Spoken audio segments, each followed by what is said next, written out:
As much as possible, I want to cut the protocol, so I just go to salutations to the distinguished guests here present this morning. As-SALAAM alaikum wa rahmatullahi wa barakatuh. It is with great pleasure that I'm here this morning to chair this occasion. It is with great pleasure that I'm here this morning to chair this edition of the Hajj Reporters Lectures and Award. I commend the management and staff of Hajj Reporters for this wonderful event, convening an event where industry stakeholders will stand and discuss substantive issues affecting the industry. The theme of today's award, exploring business opportunities in the Hajj and Umrah ecosystem, cannot be more apt. The Hajj and Umrah space in Nigeria is undergoing tremendous structural transformation, and indeed the Hajj and Umrah ecosystem globally is undergoing tremendous transformation. This is the biggest transformation we are witnessing in this generation, I believe. The Kingdom of Saudi Arabia, through the Ministry of Hajj, is also embarking on a comprehensive reform of the global Hajj service architecture, one that redefines the role of external agencies, also known as tour operators. The Nigerian private sector shares a very, very large share of this ecosystem because of the size of Nigerian pilgrims to Saudi Arabia. Nigeria is the 6th largest producer of Hajj. So the shift to business model by the Saudi government, of course, significantly has implications for Nigerian tour operators and then the Nigerian Hajj system itself.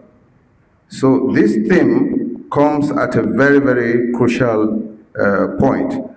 Nigeria's tour operators' share of the Hajj ecosystem is going to rise tremendously this year based on the structural shift by the Saudi government.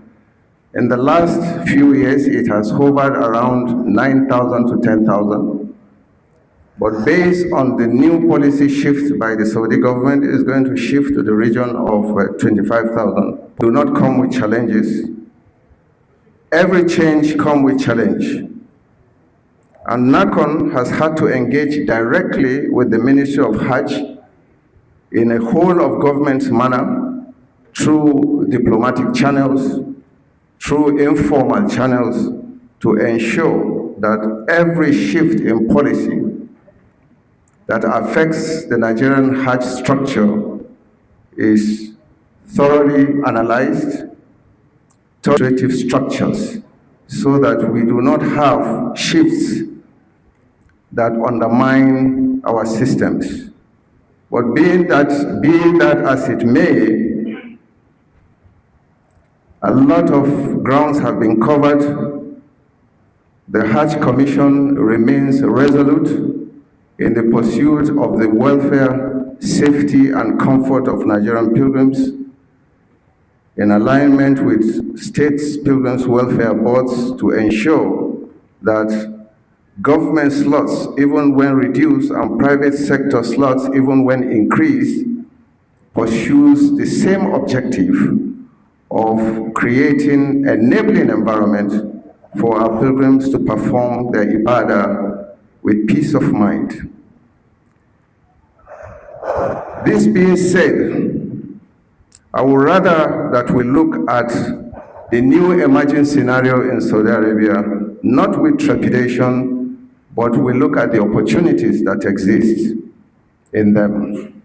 The Hajj ecosystem globally is a system, though for spiritual preparation and facilitation of spiritual renewal for pilgrims, religious obligation. Hajj is a significant pillar of Islam, we know, but the opportunities in it for economic prosperity hovers around $150 billion, $150 billion globally. Nigeria's contribution to that is almost $300 million. And a large chunk of those resources goes to Saudi Arabia. Now, I figure that speakers at this event are going to focus on how Nigerians, while facilitating this Hajj for pilgrims, can also benefit from prosperity of that economy. Because the Hajj economy is huge, and a lot of countries are leveraging on it, and their citizens are prospering, governments are also prospering. So you can imagine where tour operators have larger slots, they will be forced to employ more people, take unemployed youths from the streets. The hidden tax window under the auspices, under the arrangements within the auspices of government will be exposed, and government will get more tax. And then, of course, you have more social services, and then the issue of subsidy from government will also be channeled towards other endeavors. Nigerians, the Muslims in Nigeria are about 170 million. If Nigeria's population, I can tell you, if Nigeria's population is 220 million, like we're saying, then the Muslim population in Nigeria will be about 160, 170 million. Now, the rights and privileges of 160 million pilgrims is huge, and we should all think about their rights to health, education, social welfare, and all that. So this subsidy that is normally channeled to 50,000 pilgrims that Islam prescribes obligation on to perform Hajj if they can afford it, that subsidy can also be channeled to the remaining pilgrims that Allah has not called to Hajj. So we look at that, and then we encourage greater discussion on the Hajj economy. The National Hajj Commission in the coming years, inshallah, will continue to lead discussions for Nigerians to benefit from the Hajj economy, and then, of course, the larger halal economy. We call on all business people who are here and those who have business acumen to closely listen to the guest speaker and take from the fine points of what he's going to say about the opportunities that exist in the Hajj ecosystem, so that apart from performing our religious obligations, we can also prosper. Islam is about peace. Islam is about prosperity. Islam is a complete way of life. So we shouldn't take all our resources to another country and then our citizens do not benefit from that economy. That is why every time the procurement processes for Hajj attempts to involve Nigerians in Saudi Arabia, Nigerians resident in Saudi Arabia. But what has failed is implementation of compliance policies, so that when people fail to perform, nothing is done about it.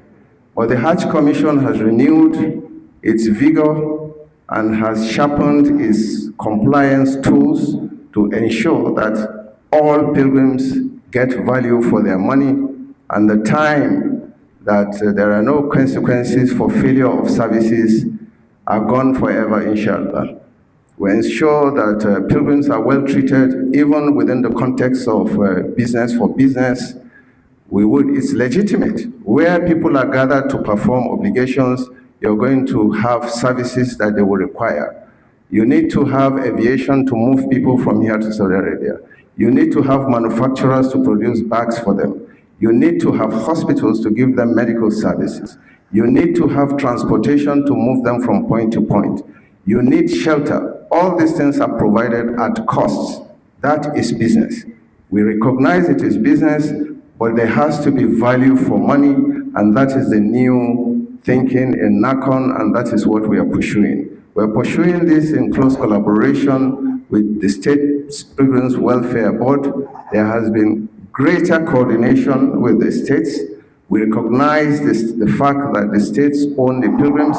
Pilgrims are local. NAHCON has tried now to separate operation from administration so that each segment of the master plan of Hajj takes the blame and takes the whip where they fail.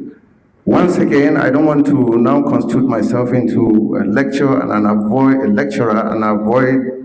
saying a couple of things so that I don't take the powder from the gun of the guest speaker.